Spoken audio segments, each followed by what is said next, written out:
And we're going to hit the button right here. Okay. Oh, where's my little piece of paper? Let's turn the AC on, Sandy. Go live on Facebook. What's up, YouTube? Two. Okay, I've got AC coming on. Awesome. What's going on, Sandy? What's going on with you, Ronnie? Well, selling cars. That's good. I'm selling mortgages You're right selling now. mortgages? Yeah, so it's working out. It's all working out. Looking for my own house right now. You're looking for a house? I am. Mm-hmm. What part of town? I want to be on the west side, very close to Garden of the Gods. So Ah. I'm being very, very specific about where I want to be. Like one zip code? Maybe two. Maybe two. We'll see. I'm testing the areas out right now, but I need something a little bit eclectic, not too of a formal neighborhood. Oh. Yeah. Something where you don't have an HOA? Absolutely. Yeah. I like HOAs. I just don't like being told what to do. Okay. I really don't. Like yesterday, I'm like laying out by the pool. I pay $2,000 a month to lay by the pool. Don't come out and tell me that you're closing the pool because you need to clean it. You can clean around me. You can clean around me. Swim, well, right, exactly. I'm not even in the pool. And they were like, no, you have to leave. So you had to leave the area? I had to leave the area. Yeah. Wow. You couldn't even watch them clean. Nope. No. What's up, guys? It looks like we got Judy Bolger. Michael Jordan is with us. So Michael Jordan. Michael Jordan. Basketball player? I don't think that's the basketball player. What's up, Michael Jordan? You got a great name. He does have a good name. So look, I brought Sandy in because Sandy does mortgages. Sandy is one of my trusted advisors in my networking group. And she's a bubbling, fresh air, great mentality. She's brought a lot of good energy to our group. And she wants to join us in discussing things. So Sandy's got a unique story. She moved here from New York, from Long Island, New York, not Manhattan, but from the island. I lived there for most of my life, other than when I went to college, which was upstate New York, kind of like the mountains here, only smaller. So I've worked the New York market for about 30 years. Really? I got into the industry when I got out of college, waiting for my dream job, which did not come around fast enough for me, but I kind of got hooked into the industry. I really liked working with people, and I liked the freedom that you had when you worked in the mortgage industry. It's not your typical 9-to-5 job. So you do work 7 days a week, but you don't have to get up at 7 in the morning necessarily, even though I get up at 5 in the morning. You can kind of work your hours how you need to. Being your own boss. Being your own boss. Okay. Was very handy when I was raising my 2 sons. Very nice. Let's bring people up to speed. So Sandy is from New York. Mm-hmm. I've been to upstate New York. I've been to Seneca Lake. Okay. Went out boating on that lake. It's been a good time. Yeah. A lot of people don't know that about New York. It's not brick and mortar. It's more than an 8-mile island. It really, it's actually, New York is a really large state. And where I'm from is Long Island, which would be considered a suburb of Manhattan. So I was about 55 miles from Manhattan. So we have a different lifestyle than people that live in the city. We don't consider ourselves city people. Yeah. We consider ourselves islanders. Right. So it's a different market even. But the nice thing about living there was that out on Long Island, we had farmland. So we did have some USDA out there like you do here in Colorado. And then we also, had single family dwellings. And then in Manhattan, you learn about co-ops and condos, because 90% of what you do in Manhattan is going to be condos and co-ops. So I had the best of both worlds when I was living there. I could live out east, have a lot of space, a lot of property, but I could be in Manhattan within an hour by train. Yeah, so it was nice. Cool. What's up, Danny Ramos on YouTube? I see you. Thanks for joining today. Thank you guys for tuning in. This lady has a unique story that I want to share with the world. Like for me, I moved to the state and went out, in 2000, a long time ago. I didn't know anybody. Right. Started from scratch and built my business. Yep. So when I started talking to you, I wanted to share your story. Like, there's other people that are trying to do stuff from nothing. And so today I'm hoping you can drop a few nuggets for people to share. Sure. So what happened was I had met my husband. We were together 27 years. We raised two really wonderful boys. And then unfortunately, my husband got ill and he did pass away in 2016. Wow. When you live on Long Island, like I did, it really is a two-income kind of situation, unless you're ultra successful. So when he passed away, the $15,000 a year property taxes and the mortgage payment, it was really overwhelming. I was not living for life. I was living for that house, to keep the house that we had raised our sons in. And my sons were grown. And so I was really just holding on to the house for the sake of a memory. And that's not really a good reason to hold on to a property. So she was holding on to the house for the sake of a memory. Of a memory. And continuing to pay property taxes. Oh yeah, I was paying $3,200 a month. Wow. To stay there. And that was hard. And I couldn't charge my kids rent because Mom. On their mom. So I couldn't do that. Yes. Right. So what happened was my youngest son, who was an electrician at the time, had actually found a brochure on the train for Colorado Mountain College in Leadville. So anybody that lives in Colorado that's been to Leadville knows that Leadville is winter 24/7. It's not that bad. So we went out there in May to blizzards, and it was a one light town. So here we are, from Manhattan to Long Island. Yeah. And he wants to live in a one light town, and I'm looking at him going, no. But they directed him to another college in Steamboat Springs. What's the name of that college? That is also Colorado Mountain College. Oh. And so, of course, anybody that's been to Steamboat Springs know that's like a little piece of paradise in Colorado. And so he moved there and he went to college there. What year was that? That was in 2018. He moved out here, January 2018. Like a year and a half ago, he moved out. And you were still there paying $3,200 a month. And I was still there paying $3,200 a month for a big house that was really just housing myself. And my oldest son had come home to stay with me after my husband passed. But with him also came some friends. Oh. So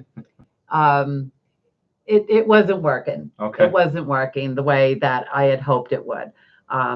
So when Matt moved to Steamboat, I went out and visited him and went skiing. And of course, Steamboat's a different story. Steamboat is a different story, but everybody said Colorado Springs would fit me perfectly. And they were really right. But I did move here without ever visiting Colorado Really? Springs. Yes, I did. So, all right, let's tell them that. So she basically, her husband passed away. She paying all these property taxes in New York is $3,200 a month. Yep. One kid came out to go to school in Leadville, Colorado. The other kid had a professional job working in New York. So he was graduated from college. He didn't need me anymore. Oh. So it was kind of like it was time for him to leave. He was staying for me. I was staying for him. It was not really. It wasn't conducive to what we all needed to be doing, which was healing. So after visiting Matthew a couple of times in Steamboat, I went online. Yeah. I checked out Colorado Springs online. Okay. I rented an apartment sight unseen that was still being built. The one you're in now. The one I'm in now. Okay. And I sold my house I sold it in 4 days. In New York. In New York. And then I made the poor kids hold escrow for 4 months because I lived there for 27 years. And this is when we discovered that my husband was actually a hoarder. Oh, boy. So it took a really long time to empty the house out. And I didn't know what I had as far as, what we had to They're all memories, so you don't want to let them go. Right. Like even if it is hoarded up stuff, you're just like, some of them was like, wait, I threw this out. How did this get back in the house? Kind of memories. So some of it was really easy to throw out a second and third time. But other things, it was a little difficult to pack up. But we got it done in 4 months. We closed on the house. I got in my car with my dog, and I left. The dog I met. The dog you met. She's got a black lab. I have a black lab. Yes, a huge black lab. And we spent 4 days on the road driving out here. I did not have a place to live when I got out here because my apartment was still being built. So I rented a condo in Steamboat and hung out there for a couple of weeks. And it was really nice. I know what that feels like. I moved out to Minnesota in '93. I drove across the country from Virginia.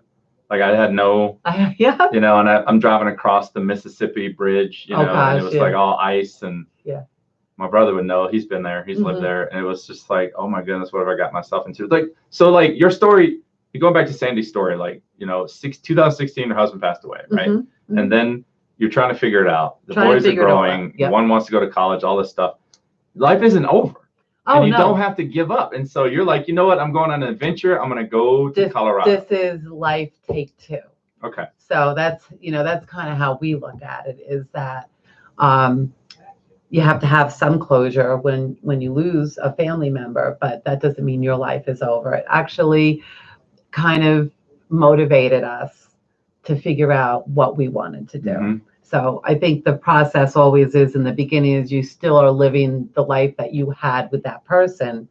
And then one day you wake up and you go, but I really don't like boating as much as I thought I did. Or I really don't like, you know, it's like, I'd rather be doing this. And then you realize, well, why can't I be doing this? Yeah. You know, it's not just that my 21-year-old at the time picked up and moved out, or that my 24-year-old had a job and was looking for an apartment, but it was that I also had the opportunity to start over. Okay. So it's close that chapter. To close that chapter and to start over on my terms. Well, I think that people get this idea of what success looks like. Well, and this is a different side of it. Yeah. Because Sandy's really successful, and to share her story, well, you know, depends on how you measure success. Right. Some people measure with money. Some people measure with friends or whatever. But like, you know, for me, you know, just watching you grow in the group and our networking sphere has been very intriguing, you know. So to share this today, I'm excited about it. Thanks. I appreciate that. Right now we're up to, you get to the Springs, your apartment gets built. My apartment finally gets built. And when did you decide, okay, I got to start making some money? Not right away. You know, I mean, I needed to get settled in. I always highly recommend that when you move, you give yourself a couple months to get settled in, know your area. It's really important, especially in my industry, that you do have an understanding for the area. So, and there's licensing that has to take place. Yeah. So I had to, you know, do all my licensing over, and, you know, so I spent the time studying and kind of exploring the area and really discovering how much I loved Colorado. I was surprised at how much I did not miss being by the ocean or the bay. I didn't miss the boat. No seafood. There is no seafood. Cod. Well, actually, we have cod. You have cod, but you also do have some crazy crabs that we saw over at 11 Mile Lake. Oh yeah, they do have those. Yeah, because I was walking around the lake going, am I hallucinating? They're freshwater. They're freshwater crabs. I'm game. I don't even know what you call them, really, but I've seen them on that lake. I've been on that lake. Yeah. Yeah, so, it's really weird. So there's a few things, and then seagulls are out here too. I know, right? I'm like, how did they get here? And it's like, are they lake gulls? Well, yeah, I know exactly what kind of. They're very quiet gulls. Yeah, so they don't make as much like at the ocean. They don't screech at you. You can't. They're like stealth. So if they're going to come in and grab your hot dog out of your hand, you don't hear them. They're going to get it though. Yeah, they're going to get it. Right. But yeah, so it was amazing to me how well it fit, and how friendly everybody was, and receptive to me coming out here. You know, because I mean, I am a transplant. You know, most of us in Colorado. And I realized that a lot of people who were in the military always want to come back when they retire. That's the thing. That's the thing. I get it. I really do get it. But so I took the first 2 months, studied, got to know the area, and then I started working. So if you're making a plan, the way she did it was like, let's say you want to start your life over, guys. You want to go chase a dream, go on an adventure, start chapter 2. Right. You know, you can do it, but she's recommending that you study the area, get used to that. Know your area, make sure this is where you need to be. That's why I didn't buy when I came out here either right away. I didn't know the area, so you don't buy sight unseen. You can rent sight unseen. That's a good point. But buying sight unseen could be dangerous. You know, you don't, you know, like being here now for almost a year, I know what areas I don't want to live in, you know, and I'm very, very drawn to Garden of the Gods. So I know what areas I want to be close to. But it's taken you a year to figure that out. But it's taken me a year to figure it out. That's a nugget. if you're moving to a new city, don't buy right away. Oh yeah, Rent for a while absolutely. and get used to it and understand it. The place you like on paper might not really work out. Exactly. So I thought, oh, I'll rent for a couple of years actually. But I quickly discovered that I am not meant to rent. Okay. Because when you rent, you are micromanaged by the management company.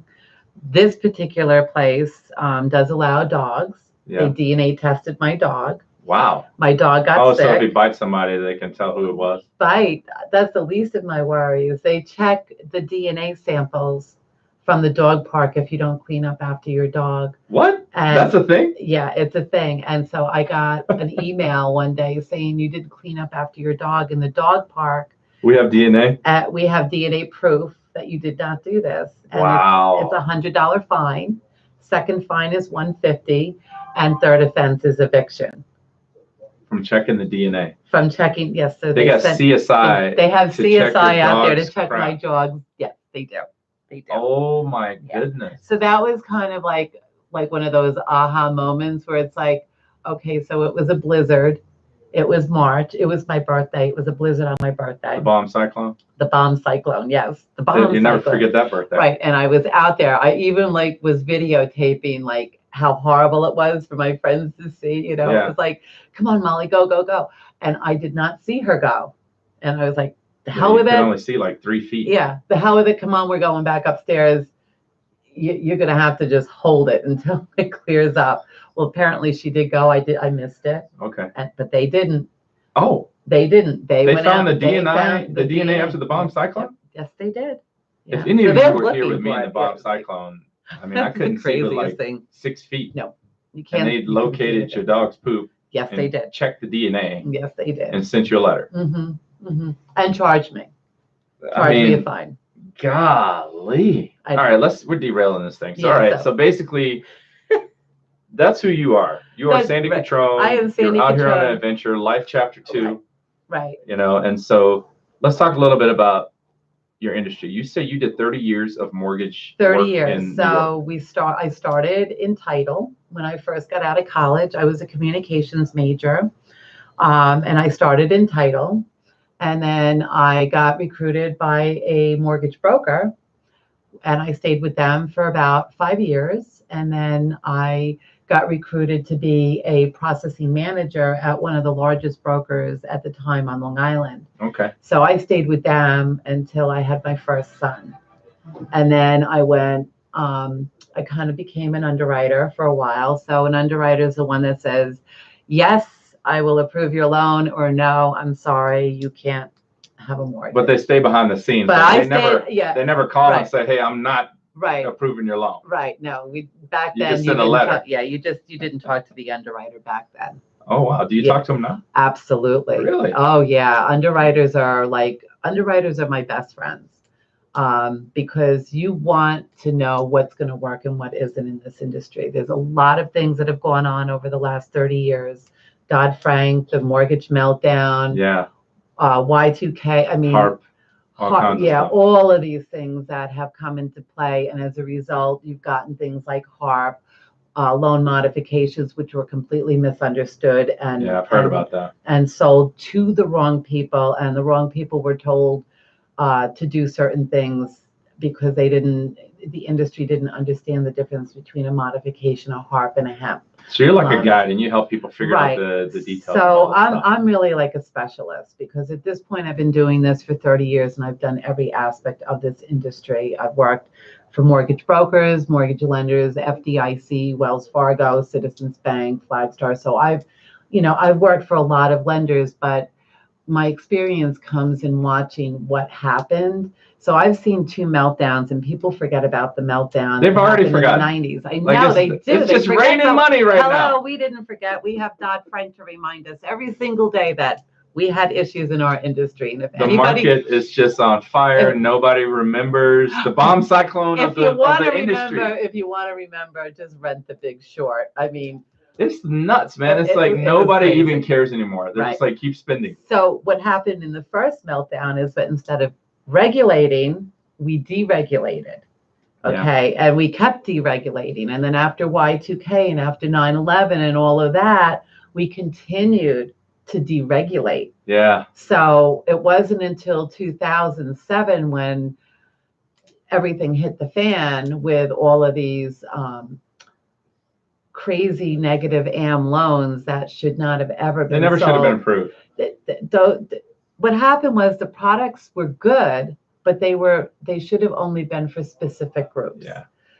Not for everybody. A person who makes fixed income, gets the same salary every week, Yeah. should not be doing an interest only or a Right. negative AM loan. Construction loan or whatever. Right. So what happened was people were just misusing the products that came out and selling them to everybody. Everybody because was there was doing it. no regulation.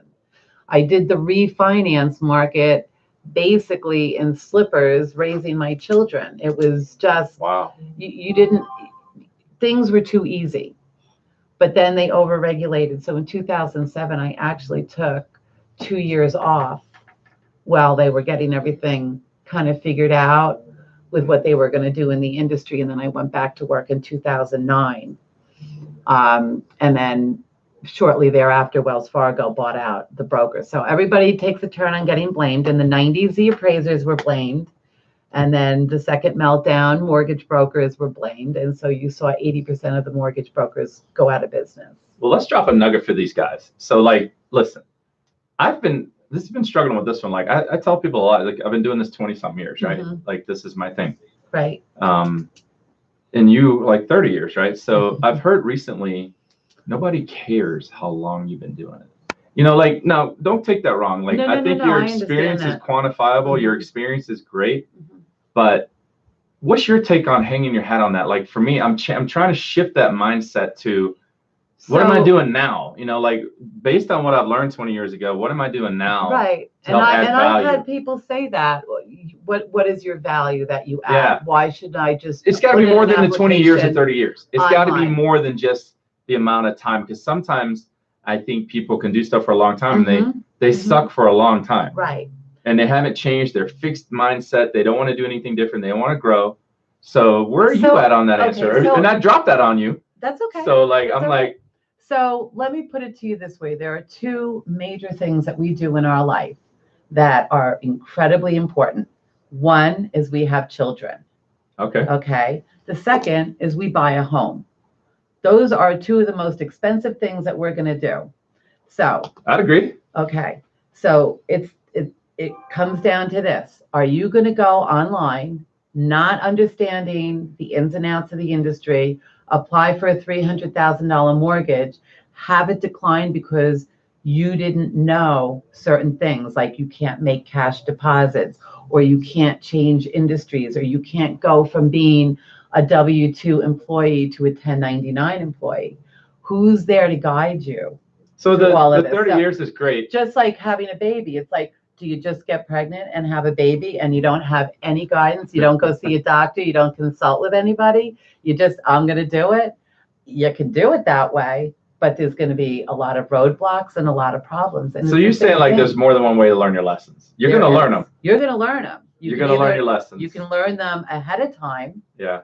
Where you prepare yourself for purchasing a home, which is why I'm working on an ebook right now, which hopefully would be the last book anybody would have to read on mortgages, because there are so many mistakes that people make that they don't realize. And then they turn around and they go, well, you didn't tell me that I couldn't borrow money to, for the down payment. Yeah. Or you didn't tell me that I couldn't have my credit checked here and there, and now my credit score has dropped. Or right. There is a lot of things that happen in the mortgage process.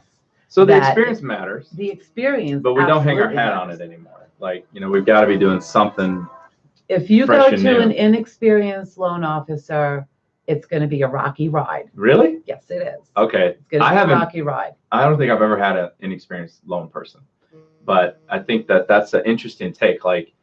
So the 30 years could matter, right? But also, what are you doing right now? What kind of programs you're able to look at? What experience you have? I went back to my broker roots. Okay. I feel that as a mortgage broker, you have the best options for your borrowers. So I have over 100 lenders that I can call up and say, listen, I have a borrower.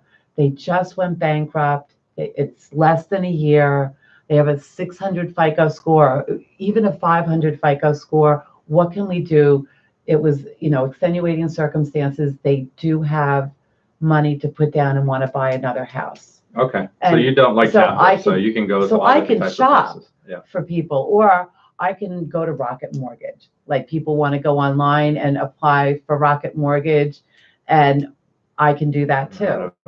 Rocket Okay. Mortgage is just an online program. Okay, like All right. Lending Tree or something? Like a lending tree. So, and that's exactly who puts it out. So I have lending tree, I have credit unions. It all depends on what your needs are and where we would go. Okay. But what I do is I take out that shopping process. So you're looking for 3.75 on a VA loan. Let's see who's got 3.75 on a VA loan. Everybody's a little bit different. So what it does is it allows me to do the shopping for you so that you don't have to go and have everybody running your credit and trying to figure out, okay, why is this lender better than that? So I take all of the hard work away from the consumer by shopping for them. As long as they listen. As long as it's important to listen. It is important to listen. So let me ask you this. So like your story, like I said, it's really cool. Like you came out here in 16, I'm sorry, 18, and you started over a new chapter. You're still working on the mortgage industry. That's a safe place for you. Yeah, well, it's working in the mortgage industry is my home. It's like I've been doing it forever, and there's not much that I'm not a specialist in at this point. So I am a member of the El Paso County Bar Association. I am a certified divorce lending professional, which allows me to go in and help people that have jointly purchased a property. And unfortunately, they're uncoupling now, and we need to keep it as sane and as easy as possible for them, because if we can get to a couple that's separating their property in enough time, we can prevent them from ruining each other's credit, and one can buy the other out. They don't necessarily have to sell their family home, especially if they have children involved. So that might be a whole nother video, but that's interesting. Yeah. So there's a lot of different certifications. Construction, you have to be certified in. Reverse mortgages, you have to be certified in.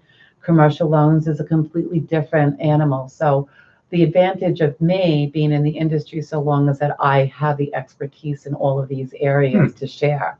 And I can guide you or say, no, I don't want you to do a reverse mortgage. 70 is too young. You're not going to benefit from it. Okay. Or maybe it is. It all depends on the situation. So these are things that people just cannot go online and do sight unseen. They need somebody to help They them. need somebody to help them. All right. So tell me this, what drives you? What is your drive at this point? I think the thing that excites me most is still my first time home buyers. It's helping somebody get out of that renting situation where the best example I can give is I got a phone call a couple months ago from a woman who had paid her rent on time. She had been living there for 7 years. She gets a letter from her landlord's bank. They are foreclosing on the property. Now, she didn't do anything wrong. She paid that rent. She paid that rent to her landlord, but that landlord did not make his mortgage payment. I've heard about that happening. Okay. And now she's got 60 days to find a new place to live. Wow. Does she want to take a chance on another landlord, or does she want to take a chance on herself? In her particular case, she happened to be a veteran. We were able to do 100% financing. Here in Colorado, the seller pays some of the closing fees as far as title is concerned. And she was able to get into the property for about $2,500 out of pocket. Wow. That's a lot better than renting, putting down 1 month's rent, 1 month's security. It's actually, in her particular case, would have cost her more money out of pocket to rent someplace else because of the security deposit. And now her payment is tax deductible. She can deduct her interest. She can deduct real estate taxes. Whereas when she was renting, she was paying her landlord, trusting that everything was fine, and she still got evicted. All right. But what drives you outside of business? Why, across the country, what drives you? What drives me as far as outside of business? Outside of what wakes you up every day outside of that dog and those 2 boys? Okay. So for me, it's being outside. I love the mountains. I love hiking. I love anything that has to do with outside activities. That's me. I have a fishing pole in the back of my car that if I see a great place to go fishing, I'm going to pull over. I haven't caught anything yet. I'm still learning. I'm still transitioning from being fishing and clamming on the bay to like learning how to fish in rivers and lakes here. Different. But I find that to be the most rewarding thing here is being outside. You should hook up with Brian Miller then. Brian Miller, he's a friend of mine on Facebook. He's a title guy. Oh yeah? Yeah, he's an angler. Oh, is he? Like constantly fishing. Yeah. My father-in-law's like that. He's like always fishing. Yeah. So anything, if there's a dirt road to be seen, I'm going down it.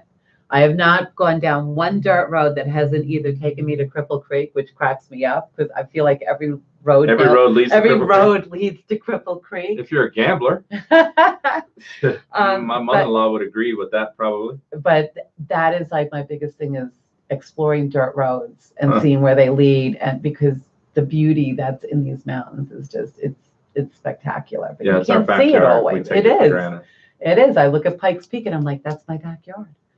Well, we've been going 30 minutes. Listen, guys, the story I wanted to bring to you today is that Sandy picked up, started over, and is still working on her dreams and still opening up new chapters. Yeah, absolutely. And so you don't have to, like people, like I said earlier in the video, everybody measures success in a different way, and it doesn't always mean money. No, it's not. It's really not the money. It's the success and how happy you are every day in your life. And I can say without a doubt that moving here is one of the best things that I did, and I'm the happiest I've been in years. Any grandbabies on the way?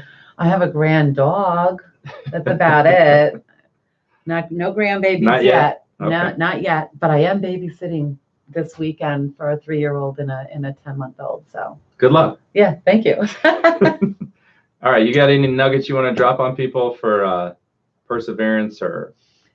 So I think the best thing that I can say about when things get you down is that you have to accept the fact that not everything in life goes the way that you plan on it, and that things happen for a reason. And if you can look at failures as a success because you learn from them, that you can make each day count better. So I think, like I've always taught my kids, that you have to figure out a way to take bad and make good come from bad. And if you can figure that out, you've got it. Make good come from bad. I love it. All right, cool. Sandy Cutrone. She is, what's the company name you're with? Nexa Mortgage. Nexa Mortgage. She's a friend of mine in my networking group, and we're just chatting today. So I hope you got something out of it. Let's see if we have any questions. If you got any questions for Sandy, drop them in there. Danny, in your experience and opinion. Danny wants to know, Sandy, how many states are you licensed in? How many should you be licensed in, like if you're going to be a mortgage person? Yes. Okay. So, Danny, that's a good question. So if you work for a mortgage bank, FDIC, you are automatically licensed in all of the states that they are in. You do not have to get individual licensing. Okay. If you choose to work for a lender or a mortgage broker, you have to be licensed in each state that your company is in if you want to work in that state. I personally obviously licensed in New York, but I don't do loans in New York with Nexa Mortgage. Okay. Nor did I with the previous company. New York is a weird state. It's its own entity. You have to have brick and mortar there. Okay. I am licensed here in Colorado, so I can do the whole state of Colorado, and I am also licensed in Texas. So what I do is I look at what makes the most sense. It doesn't take long to get licensed. I'm looking to do my licensing also in Arizona, California, and Florida. So maybe that's the real answer. It's like, Danny, if you're hearing her, like maybe it's get licensed in the places you want to do business. Get licensed in the places that you want to do business that makes sense. So here we have a lot of people that move from Texas and move from California so to Colorado Springs. Laws. Okay. And so you want to know, so you want to have an understanding of what they came from. Mm-hmm. And on the same token, I did a mortgage for somebody that was going to move to Colorado Springs. He was from Oklahoma and then decided instead of moving to Colorado, he wanted to move to Texas. So it didn't take much for me to get my license in Texas. Right. And then I was able to do the mortgage for him. It looks like we answered Danny's question. That was a good question, Danny. Thank you. So awesome. Yeah. Anything else you want to say to the people? Oh, my mother-in-law who just, Letty, I'll call you back. She knows how to get you. Oh yeah, she's on here and she's calling me. I'll call you back, Letty. She's got the kids. Oh, okay. So when are you picking up? Maybe I won't call her back. I'm busy. So I'll call her back in just a minute. So anyhow, thank you so much for coming here today. Bonnie. Thank you so much for having me. I really appreciate it. I learned a lot about you. I think it's great. You know, we try to develop these relationships that are a lot deeper than they are wide. Right. You know, and so it just takes one step at a time. And that's, if I could say one other thing to people that want to start over, the most important thing, if you move someplace like I did or like you did where you don't know anybody, networking groups, the Chamber of Commerce, BNI groups. I joined BNI because I needed friends and I needed a family and I needed that kind of, emotional like-minded support. People. Right, like-minded people, exactly. So don't be scared to move. Know that every community has lots of networking options. Just Google it. People want to help. People really do want to help. You know what's really funny about Letty is that my wife, her daughter, and her sister, and Letty's actual sister, Linda, who's in there too, they left her in North Dakota. They all moved here. Well, North Dakota's cold. Well, yeah. And then guess who came down? Letty. And now the grandkids have her trapped here. She's not going anywhere. You're not going anywhere, Letty. That's it. No. No more North Dakota.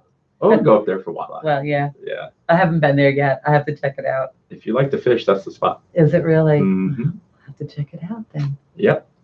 All right. Well, thank you so much, guys. If you have any questions, drop them in the comments box. We'll be back to you later. Danny Ramos, thanks for joining us on YouTube. And we'll broadcast it again later, and we'll do more of these. Okay, thank you very much, awesome. Sandy. Thank you, Ronnie. All right, let's get out of here. Okay.